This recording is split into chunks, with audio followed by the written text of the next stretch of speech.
You're listening to Fitness in Focus, a podcast that delves into simple strategies to balance work and wellness, helping you make every day your best day.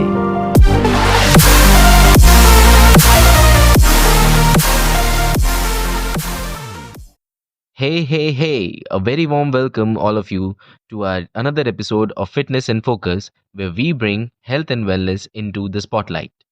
हमारा आज का episode is going to be very important because today we are going to discuss a few very small yet vital things that shapes our mental and physical health. We will be discussing if the workouts and diet plans in men and women are different or not, why your workout should change as you age, and how you should set your workout goals. We will also be discussing how can you identify your stressors and how it is associated with your age and hormones, and in the end of course, some correctional measures that can help you attain a happier state of mind. Hmm, तो काफी बातें हैं करने के लिए. Let's get this started.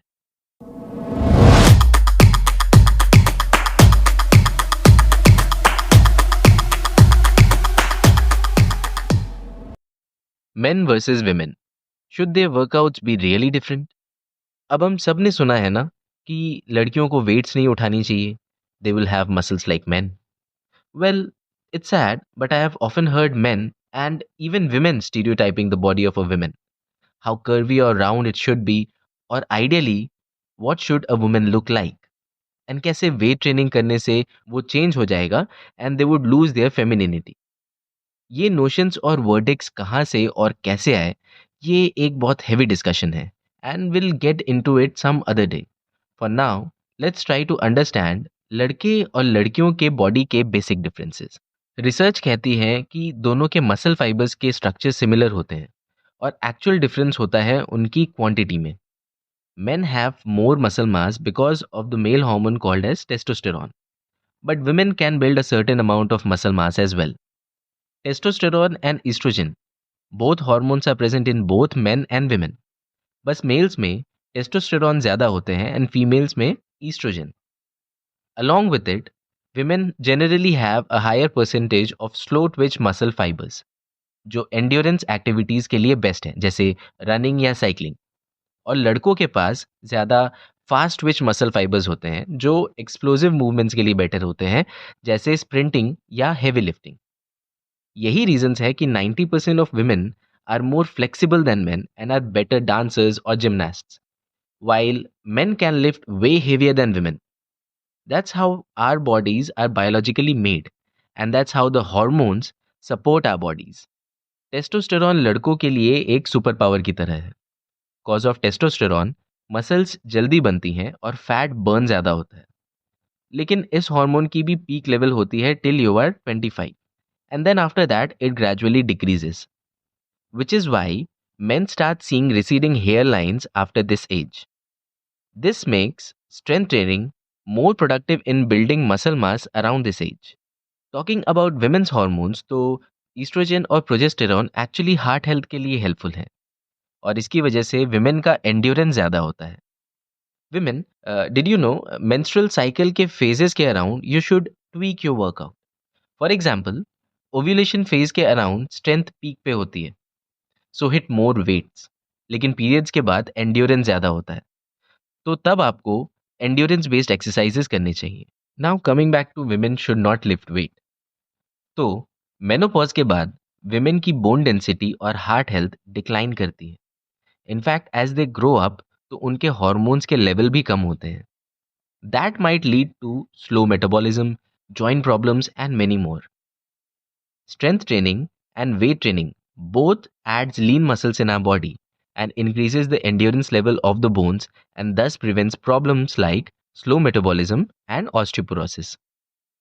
But how exactly lifting weight would strengthen your bones? यही सोच रहे हैं? तो our muscle tissue is metabolically active, अर्थात it burns more calories at rest compared to fat tissue. When women engage in strength training, तो वो lean muscle develop करती हैं. Resistance exercises causes micro tears in muscle fibers, and when these fibers repair, they become stronger and denser, increasing the body's resting metabolic rate or RMR. Even while sleeping, a person with more muscle mass burns more calories. There is something called Wolff's Law, which says bones adapt to the loads placed on them. When you lift weights, the stress on your bones signals osteoblasts, bone building cells, to deposit more minerals, making them denser and stronger.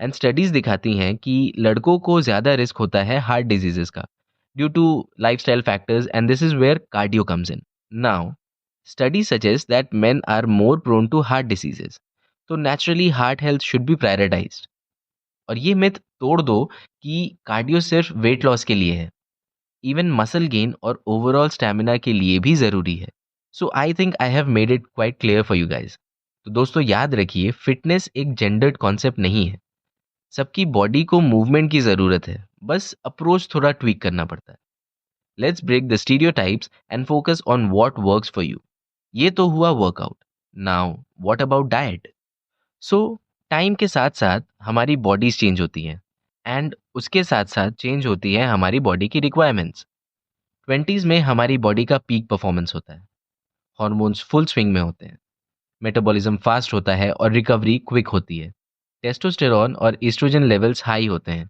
जो muscle building और endurance के लिए best है तो ये time है अपनी bone density और मसल मास को बिल्ड करने का कैल्शियम विटामिन डी और प्रोटीन रिच डाइट इस एज में बहुत इंपॉर्टेंट है इंडियन डाइट्स में दाल पनीर एग्स और नट्स को डाइट में इंक्लूड कीजिए and get into high intensity workouts like kick boxing dancing MMA etcetera this will prepare you for later phases of your life 30s में शुरू होता है हार्मोनल लेवल्स का slide dip especially testosterone for men women के लिए metabolism थोड़ा slow होने लगता है और बॉडी फैट परसेंटेज ज़्यादा होने लगती है फोकस ऑन न्यूट्रिशन आपकी डाइट में हाई क्वालिटी प्रोटीन और हेल्दी फैट ज़रूरी है omega 3 fatty acids from fish flax seeds या वॉलनट्स को ऐड कीजिए और प्रोसेस्ड शुगर से दूर रहिए इस एज ग्रुप में वेट सबसे ज़्यादा दिखता है स्ट्रेंथ ट्रेनिंग अब और भी ज़रूरी हो जाता है मसल लॉस को प्रिवेंट करने के लिए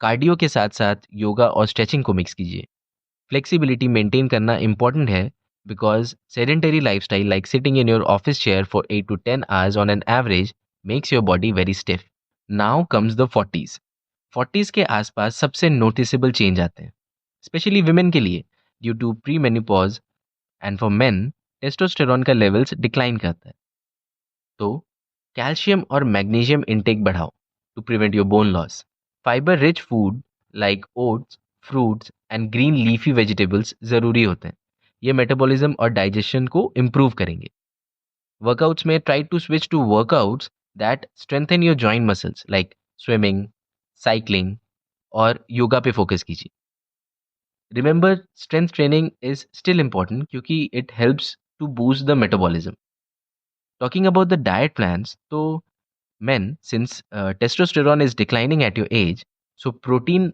rich meals like lean chicken fish और tofu हर मील में होना चाहिए विमेन में एज के साथ साथ ईस्ट्रोजन लेवल्स कम होते हैं and this changes the weight distribution in the body fats start to accumulate around the abdominal area so actually foods rich in phytoestrogens like flax seeds and soy help balance hormones तो दोस्तों fitness is not a one size fits all journey understand your body adapt your workouts and diet and focus on what truly works for you now since our body is not same its nutritional requirements across ages are not same तो हमारे fitness goals भी अलग अलग होने चाहिए है ना you cannot devise a plan without defining your goal so let's see how your strategy differs as per your fitness goals so there are few simple steps step number 1 assess your current body आपको पता होना चाहिए कि आपकी body की current needs क्या है ये कैसे पता चलेगा एक सिंपल फिटनेस असेसमेंट और ब्लड टेस्ट कराइए जैसे लिपिड प्रोफाइल या vitamin D levels number 2 set a smart goal smart का मतलब है SMART specific measurable achievable relevant और time bound for example 6 months में आपको 5 kg फैट लूज करना है और 3 kg मसल गेन करना है step number 3 plan diet and workout accordingly अगर फैट लॉस गोल है तो कैलोरीज का डेफिसिट और हाई प्रोटीन मील्स पे टारगेट कीजिए। अगर स्ट्रेंथ और स्टैमिना बढ़ाना है तो एक बैलेंस मैक्रोज और प्रोग्रेसिव ओवरलोड वर्कआउट की तरफ फोकस होना चाहिए। Number 4, adapt regularly. हर 6 मंथ्स में अपने डाइट और वर्कआउट को रिव्यू कीजिए, क्योंकि आपकी बॉडी की नीड्स बदलते रहेंगी। Now my friends, I have seen many people pondering over their situation or reviewing their body in every 2 week or a month। तो बॉडी में चेंजेस आने में टाइम लगता है। तो अगर आपके बॉडी में कुछ चेंज नहीं आ रहा है with in let's say 15 days और 30 days, so so don't be impatient. Your body will take time to show you the change. तो 40 दिन से पहले बॉडी में कभी भी कोई चेंज नहीं आता है। Now you must have heard about different types of trending diet techniques like keto, intermittent fasting, calorie deficit diet, etc. etc. See, don't be stupid and take up the diet just because your friends are doing it or because you have seen a lot of reels on social media about it. Assess your body condition and your physical activity of the day, and then, with the help of a professional, plan your daily diet. For example, a highly active individual in their 30s should never take up a calorie deficit diet. Their body needs calorie to stay active throughout the day, especially during the working hours. Or if you are trying to gain weight, then intermittent fasting is definitely not an option. और अगर आपको diabetes है तो बिल्कुल भी नहीं। Do your research, understand your body and then plan your fitness journey. Now, it's important to understand that only when physical activity is paired with mental wellness, especially in working professionals between the age of 25 to 40, can help you attain a better lifestyle. Did you know, according to a study, stress is one of the main contributors to weight gain in India? Stress leads to problems like sleeplessness, eating disorder, lack of self-confidence and motivation, etc. etc. और अगर ये सारी problems रहेंगी तो it becomes very difficult to bring about a positive change in your lifestyle. So along with physical wellness, for working professionals like us, it's very important to take care of our mental health too. Stress तो सबको होता है देखिए, पर हर इंसान उसे अलग अलग तरीके से डील करता है। क्यों? ये लार्जली हॉर्मोन्स और लाइफ के फेजेस पे डिपेंड करता है। फॉर एग्जाम्पल, मेन के लिए स्ट्रेस के रिस्पॉन्स में टेस्टोस्टेरॉन एक प्रोटेक्टिव रोल प्ले करता है। हाई टेस्टोस्टेरॉन लेवल्स स्ट्रेस को सप्रेस करते हैं, जो उनके 20s और 30s में हेल्पफुल होता है। लेकिन जैसे जैसे टेस्टोस्टेरॉन लेवल्स 40s और 50s में गिरते हैं, स्ट्रेस उन पे ज़्यादा इम्पैक्ट करने लगता है। इरिटेबिलिटी और एंगर ज़्यादा कॉमन हो जाता है। इसीलिए तो when you work out you feel better, because जब आप वर्कआउट करते हैं तो your testosterone kicks in. Women के लिए ईस्ट्रोजन और प्रोजेस्टेरॉन स्ट्रेस रेगुलेशन में हेल्प करते हैं। ये हार्मोन्स कॉर्टिसोल लेवल्स को मैनेज करते हैं। Cortisol is your fight and flight hormone that increases the stress level. पर मेनोपॉज के आसपास जब ईस्ट्रोजन लेवल गिरता है, विमेन स्ट्रेस की तरफ और वल्नरेबल हो जाती हैं। इसी वजह से एंजाइटी और मूड स्विंग्स कॉमन हो जाता है। एज के साथ साथ स्ट्रेसेस चेंज होते हैं, और ये ज़रूरी है कि हम इन्हें समझ कर उन्हें मैनेज करें। जैसे जैसे लाइफ प्रोग्रेस करती है, मेंटल हेल्थ को इग्नोर करना और रिस्की बन जाता है। 20s और 30s में करियर और रिलेशनशिप्स का स्ट्रेस डोमिनेट करता है, तो 40s और 50s में फैमिली, फिनेंशियल सिक्योरिटी और हेल्थ कंसर्न्स बड़े स्ट्रेसेस बन जाते हैं। जैसे जैसे एज बढ़ती है, मेमोरी और फोकस में डिक्लाइन देखने को मिलता है। ये नेचुरली एंजाइटी को बढ़ा सकता है। जैसे हमने पहले डिस्कस किया, टेस्टोस्टेरॉन और ईस्ट्रोजन का ड्रॉप मेंटल हेल्थ को डायरेक्टली इम्पैक्ट करता है। ओल्डर एज में लोनलीनेस और सोशल आइसोलेशन एक बड़ा फैक्टर बन जाता है। ये डिप्रेशन के रिस्क को सिग्निफिकेंटली बढ़ा सकता है। तो पहले ये समझना ज़रूरी है कि स्ट्रेस के सोर्सेज क्या हैं और फिर उन पे कैसे काम करें।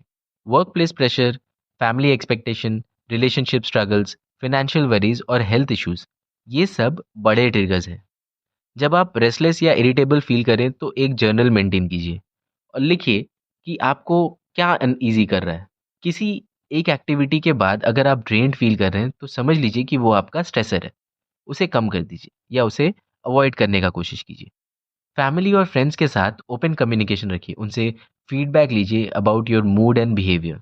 आप अपने फ्रेंड से बात कीजिए, वो आपको सही फीडबैक देंगे। तो स्ट्रेस को मैनेज कैसे करें?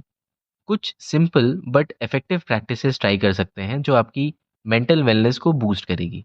जैसे कि माइंडफुलनेस मेडिटेशन। डेली 10 मिनट के लिए अपने थॉट्स पे फोकस कीजिए। एक कंफर्टेबल पोजीशन में बैठ जाइए, आंखें बंद कीजिए और अपनी ब्रीदिंग पे ध्यान दीजिए।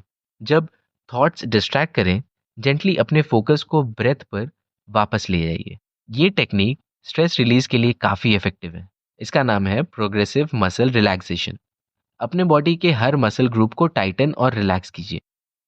पैर के मसल से शुरू करके शोल्डर तक जाइए। Number 3, box breathing technique. 4 seconds inhale कीजिए, 2 सेकेंड्स ब्रेथ को होल्ड कीजिए और 4 सेकेंड्स एक्सहेल कीजिए। इसको डेली प्रैक्टिस कीजिए, ये एंग्जाइटी लेवल्स को सिग्निफिकेंटली रिड्यूस करता है।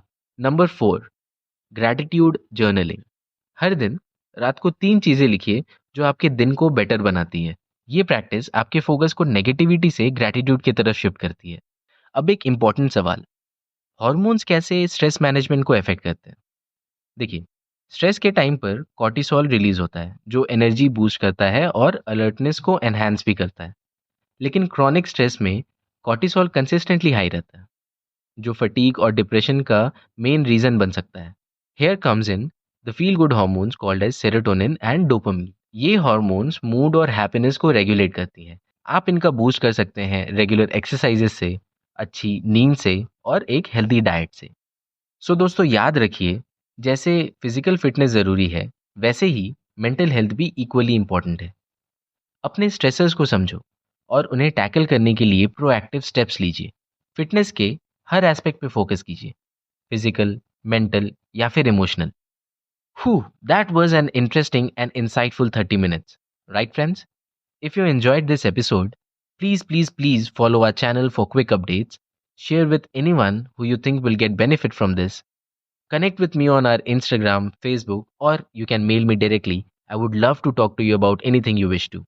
I will see you in our next episode with some more health, fitness, and wellness fundas.